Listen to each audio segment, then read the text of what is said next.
Sabi ng ama, maswerte raw ang mga taga-Tatalon. Binayaan ng ilog na to. Ang mga bangkero at ang ilog, di nagkakalayo. Tahimik, malinis. Sikat sa mga turista, binabalik-balikan. Ang ganda naman dito. Ah, kuya, nagsisim ka ba? Sagwan lang po ito. Tsaka, may lahi kang Amerikano. Hindi po Amerikano. German po. German! So German ka din. Talia, bangkero rin ba siya? Oo. Pwede ba akong magpasama sa hanging page?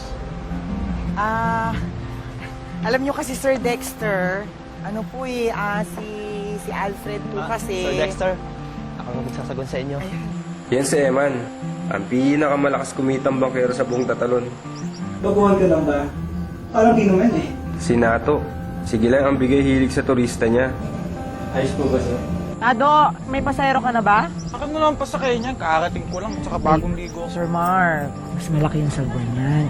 Si Tado, di naman sukdo ng tarantado. 50 kung hipo lang, 200 kung isusubo nyo, 300 kung gusto yung service. Pag hindi tumigil ang mga damuhong yan sa mag-aabuso sa kalikasan, matutuyo ang ilog. At pag nangyari yun, matitong sa bayan ng Tatalon, mamamatay.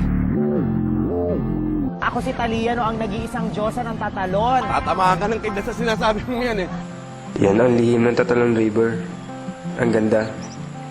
Madalas na sinasabi ng mga turista ng Tatalon. Ako si Alfredo Paradiso. Alfred ko tawagin ng barkada. 18 taon na ngayong ganito ang buhay ko. 18 taon na rin ako naghahanap ng kapalaran ko. Hanggang ngayon malinis ako. Lalaking birhen ko tawagin. Pabukin ka na rin kasi. Bukin mo mukha mo. Hindi ako bakla, no? Si Cecilia at Eman, pareho kong kaibigan. Mahal ko si Cecilia, mahal ko rin si Eman.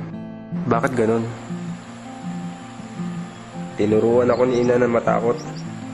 Ako at ang sagwan ko.